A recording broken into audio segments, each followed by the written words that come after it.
Saya mau nanya Pak Ustadz, masalah doa Al-Fatihah dan surat Yasin, apa betul sampai pada orang yang meninggal? Katanya baru 15 hari bapaknya meninggal. Untuk almarhum Kiai Haji Hasyim Asy'ari, Kiai Haji Ahmad Dahlan, tokoh-tokoh santri nasional, untuk seluruh tokoh-tokoh santri nasional, pemimpin-pemimpin Indonesia yang sudah mendahului kita, Bung Karno Hatta sang proklamator, Panglima Besar Jenderal Sudirman, seluruh almarhum. Al-Fatihah. A'udzubillahi minasyaitonirrajim. Bismillahirrahmanirrahim. Alhamdulillahirabbil alamin. Arrahmanirrahim. Maliki yaumiddin. Iyyaka na'budu wa iyyaka nasta'in. Ihdinas siratal mustaqim. Siratal ladzina an'amta 'alaihim ghairil maghdubi 'alaihim waladdallin. Amin. Kira-kira Fatihah yang kita baca tadi sampai apa enggak? Sampailah. Mana buktinya Ustaz? Enggak balik lagi kan? Berarti sampai. Wah, ini Ustaz ngawur nih. Tolong Pak Gubernur jangan nunjang ini ke Tanjung Selor. Sesat ini Ustaz ini. Dalil pertama, bahwa bacaan Quran sampai untuk orang meninggal. Kalau lewat di makam, jangan lupa baca doa. Assalamualaikum ya ala diyar minal mu'minin wa inna insyaallah bikum lahiqun yarhamullahu al-mustaqdimin wal mustakhirin nasallallahu lana wa lakumul afiyah. Kalau doa saja sampai, apalagi bacaan Quran. Dalil kedua, Nabi mengambil pelepah korma, dia tusuk ke makam. Kenapa kau tusuk pelepah korma ke makam ya Rasulullah? Kata Rasul, pelepah korma ini bertasbih. Kalau tasbihnya sampai, kata Imam Nawawi, kalau tasbih pelepah korma sampai, apalagi bacaan Al-Quran. Dalil ketiga, Abdullah anak Umar bin Khattab waktu meninggal pesan, nanti bacakan di atas makamku 5 awal ayat Al-Baqarah, 5 ayat awal Al-Baqarah, 3 ayat akhir Al-Baqarah, sampai wa ulaika humul muflihun, 5 ayat lillahi mafis, sampai 3 ayat terakhir. Itu sahabat Nabi. Dalam kitab Ar-Ruh itu menunjukkan bacaan Quran sampai. Keempat, kata Imam Nawawi, wa in khatimul Quran, yang paling afdal dibacakan sekhatam Quran 30 juz. Kalau tidak sanggup, hatinya Al-Quran. Apa hatinya Quran? Yasin. Kalau tidak sanggup Yasin, Quran. Gak sanggup, hatinya Quran, Yasin. Gak sanggup, Ummul Quran. Itulah tadi yang kita baca. Quran, gak sanggup, Yasin. Gak sanggup, Ummul Quran, Al-Fatihah. Al-Fatihah pun tak sanggup, mati aja lah. Sudah 4 dalil saya kemukakan, enggak juga percaya sama saya enggak maksa. Bapak Ibu yang mengatakan bacaan Quran tidak sampai, tolong saya minta nama lengkapnya, nanti kalau mati saya kirim. Kalau enggak sampai, cepat-cepat kasih kabar. Kita nggak bisa memaksakan orang lain. Ini masalah alam ghaib, ini masalah alam barzah.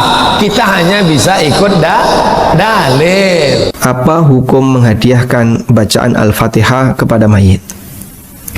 Tadi kita telah sebutkan bahwa membaca Al-Quran termasuk di antara ibadah yang tidak bisa diwakilkan. Maka kalau si A tidak bisa baca Quran, dia tidak bisa mewakilkan saya, tolong dong bacakan Al-Quran untuk saya. Tidak bisa. Kalau saya ngajari dia, bisa. Kalau saya membacakan Al-Quran dalam arti biar dia mendengar Al-Quran yang saya baca, bisa.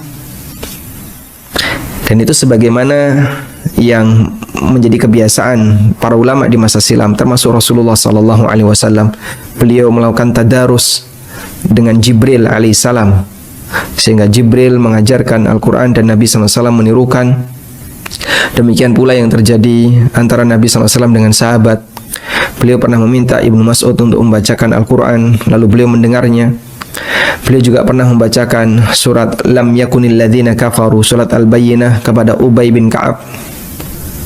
yang itu dalil bahwa bentuknya adalah memperdengarkan Al-Quran kepada yang lain. Dan hal yang ma'ruf terjadi di tempat kita ketika ada acara, sebelum dimulai ada salah satu di antara qari, ya, orang yang membaca Quran, mereka membacakan Al-Quran dan didengarkan oleh para jamaah dan masyarakat yang ada di acara tersebut. Baik. Dan yang kita maksud di sini adalah saya membaca Quran atau Anda membaca Quran lalu menghadiahkan pahalanya kepada mayit. Dan tadi kita sebutkan bahwa membaca Al-Quran termasuk di antara amal yang tidak bisa diwakilkan. Kalau kasusnya semacam ini, apakah memungkinkan? Ulama berbeda pendapat. Saya membaca Quran atau Anda membaca Quran, si A membaca Quran lalu dihadiahkan kepada, pahalanya dihadiahkan kepada orang yang sudah meninggal dunia. Kita akan sebutkan secara ringkas keterangan yang disampaikan oleh para ulama. Yang pertama, dalam mazhab Hanafi, ulama Hanafiyah menegaskan bahwa mengirim pahala bacaan Al-Quran kepada mayit hukumnya diperbolehkan dan pahalanya sampai. Hukumnya boleh dan pahalanya sampai. Ibnu Abil Iz dalam salah satu keterangannya, beliau menyebutkan di syarah Aqidah Tahawiyah, inna thawaba haqqul amil fa idza wahabahu li akhihi al-muslim lam yamna min dhalika kama lam yamna min hibati malihi lahu fi hayatihi wa ibra'ihi lahu minhu ba'da wafatihi. Sesungguhnya yang namanya pahala amal itu adalah hak amil, hak orang yang beramal. Lalu kemudian ketika dia hibahkan kepada saudaranya sama muslim, tidak dilarang. Sebagaimana ketika dia menghibahkan harta milik dia kepada orang lain ketika dia masih hidup. Atau ya, dia membebaskan tanggungan temannya muslim yang telah meninggal dunia. Sehingga di sini kita bisa lihat bahwa Imam Ibnu Abil Is Al-Hanafi, beliau mengkiaskan menghadiahkan pahala amal itu sebagaimana orang menghadiahkan harta, sebagaimana orang menghadiahkan uang, sebagaimana orang menghadiahkan makanan dan seterusnya. Ini keterangan dalam mazhab Hanafiyah. Saya anggap keterangan Ibnu Abil Is sudah mewakili pendapat mazhab Hanafiyah. Berikutnya kita beralih ke pendapat mazhab Malikiyah. Imam Malik menegaskan bahwa menghadiahkan pahala amal kepada mayit hukumnya dilarang dan pahalanya tidak sampai, karena itu tidak bermanfaat bagi mayit. Sementara sebagian ulama Malikiyah membolehkan dan pahalanya bermanfaat bagi mayit. Sehingga ada dua pendapat dalam Malikiyah. Dalam Minahul Jalil, Al-Qarrafi membagi ibadah menjadi tiga. Yang pertama, ibadah yang pahala dan manfaatnya dibatasi oleh Allah, hanya berlaku untuk pemiliknya, dan Allah tidak menjadikannya bisa dipindahkan atau dihadiahkan kepada yang lain. Contohnya adalah iman. Iman, tauhid, Islam itu tidak bisa dihadiahkan kepada yang lain. Nafsi-nafsi, masing-masing pribadi harus mengupayakan itu. Yang kedua, ibadah yang disepakati ulama pahalanya bisa dipindahkan dan dihadiahkan kepada orang lain. Contohnya ibadah maliyah, bayar zakat, sedekah, kurban dan seterusnya yang tadi sudah kita bahas. Yang ketiga, ibadah yang diperselisihkan oleh ulama apakah pahalanya bisa dihadiahkan kepada mayit atau tidak, seperti bacaan Al-Quran. Kemudian kata Al-Qarrafi, Imam Malik dan Imam Asy-Syafi'i melarangnya. Kata Al-Qarrafi, Imam Malik dan Imam Asy-Syafi'i melarangnya. Selanjutnya Al-Qarrafi menyebutkan dirinya bahwasanya beliau lebih menguatkan pendapat yang membolehkan. Beliau mengatakan, "Fayambaghi lil insani alla yatruka fala'allal haqqa huwal wusulu fa innahu mughayyab." Selayaknya orang tidak meninggalkan praktek ini. Jadi kata beliau, silahkan dihadiahkan untuk mayit. Semoga pendapat yang benar adalah bisa sampai, karena ini perkara gaib. Ini kata beliau. Jadi kalaupun tidak sampai, yang membaca insya Allah tetap dapat pahala. Kalaupun sampai, walhamdulillah mayit bisa mendapatkan manfaat darinya. Baik. Ada juga sebagian ulama Maliki yang berpendapat bahwa menghadiahkan pahala bacaan Al-Quran tidak sampai kepada mayit. Hanya saja ketika yang hidup membaca Al-Quran di dekat mayit atau di kuburan, maka mayit mendapatkan pahala mendengar bacaan Al-Quran. Namun pendapat ini ditolak oleh Al-Qarrafi karena mayit tidak bisa lagi beramal, sehingga mana mungkin dia bisa dapat tambahan pahala dengan mendengarkan Al-Quran. Dan Nabi SAW mengatakan, idza matal insan inqata'a amalu.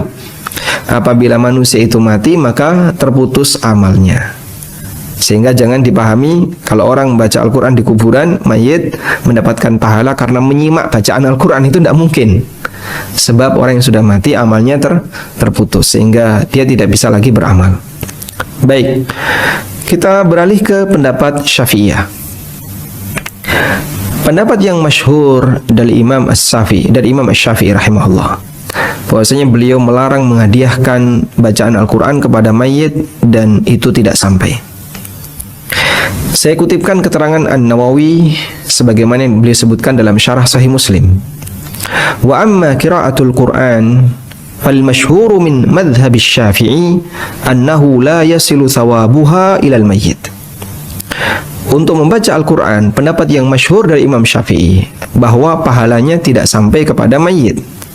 Wa qala ba'du ashabihi, meskipun sebagian ulama Syafi'iyah mengatakan yasiru thawabuha ilal mayyit, pahalanya bisa sampai kepada mayit. Kemudian di antara teks yang lain yang menunjukkan bahwasanya Imam Syafi'i menolak pendapat yang mengatakan bahwa menghadiahkan pahala kepada mayit itu bisa sampai adalah keterangan yang disampaikan oleh Al-Hafidz Ibnu Katsir dalam tafsirnya. Ketika beliau membahas firman Allah Subhanahu wa taala di surat An-Najm ayat yang ke-39, Allah berfirman, "Wa allaisa lil insani illa ma sa'a." Manusia tidak mendapatkan sesuatu kecuali apa yang dia kerjakan. Kata Al-Hafidz Ibnu Katsir, "Wa min hadhil ayatil karimah istanbata Asy-Syafi'i rahimahullah wa man ittaba'ahu." Berdasarkan ayat yang mulia ini, Imam Syafi'i rahimahullah dan beberapa ulama yang mengikuti beliau mengatakan, menyimpulkan, annal qira'ata la yasilu ihda'u thawabiha ilal mauta li'annahu laysa min amalihim wala kasbihim. Bahwa membaca Al-Quran itu pahalanya tidak sampai ketika dihadiahkan kepada orang yang sudah mati. Karena bacaan Al-Quran ini bukan amal dia dan bukan usaha dia. Sementara di situ Allah berfirman, wa allaisa lil insani illa ma sa'a. Manusia tidak mendapatkan pahala kecuali apa yang dia usahakan. Kemudian Ibnu Katsir menyebutkan beberapa dalil dan alasan yang mendukung pendapatnya ini. Dan Anda bisa simak di keterangan beliau untuk tafsir Ibnu Katsir dari surat An-Najm ayat 39. Selanjutnya kita beralih ke pendapat madhab yang terakhir, yaitu madhab Hambali. Dalam madhab Hambali ada dua pendapat. Sebagian ulama Hambali membolehkan dan sebagian melarang. Sebagaimana ini juga terjadi dalam madhab Malikiyah. Ada tiga pendapat ulama dalam madhab Hambali dalam kasus ini. Kita akan baca yang pertama. Boleh menghadiahkan pahala bacaan Al-Quran kepada mayit dan itu bisa sampai kepada mayit. Ini pendapat yang masyhur dari Imam Ahmad. Pendapat yang kedua, tidak boleh menghadiahkan pahala bacaan Al-Quran kepada mayit meskipun jika ada orang yang mengirim pahala, itu bisa sampai dan bermanfaat bagi mayit. Jadi tidak boleh dilakukan, tapi kalaupun ada yang melakukannya, maka ada peluang pahala itu sampai kepada mayit. Dan ini adalah pendapat, kata Al-Buhuti, ini adalah pendapat mayoritas ulama Hambali. Yang ketiga, pahala tetap menjadi milik pembaca, yaitu orang yang hidup tadi, hanya saja rahmat bisa sampai kepada mayit. Ini pendapat yang ketiga dalam mazhab Hambali. Al-Buhuti mengatakan, wa qala al-aktsar la yasilu ilal mayyit thawabul qira'ah wa inna dzalika li fa'ilihi. Mayoritas Hambali mengatakan pahala bacaan Al-Quran tidak sampai kepada mayit dan itu milik orang yang beramal. Sementara Ibnu Qudamah mengatakan wa ayyu qurbatin fa'alaha wa ja'ala thawabaha lil mayyit al-muslim nafa'ahu dzalik. Ibadah apapun yang dilakukan oleh si A, lalu dia jadikan pahalanya untuk mayit yang muslim, maka mayit muslim itu bisa mendapatkan manfaat darinya. Ibnu Qudamah juga mengatakan, wa qala ba'duhum idza quri'al Qur'anu 'indal mayyit aw uhdiya ilaihi thawabuhu kanat thawabu liqari'ihi wa yakunul mayyit ka'annahu hadiruha faturja lahu rahmah. Ada sebagian ulama Hambali mengatakan, jika seseorang membaca Al-Quran di dekat mayit atau menghadiahkan pahala untuknya, maka pahala tetap menjadi milik yang membaca, sementara posisi mayit seperti orang yang hadir di tempat orang yang membaca itu, sehingga diharapkan dia mendapatkan rahmat. Wallahu ta'ala alam.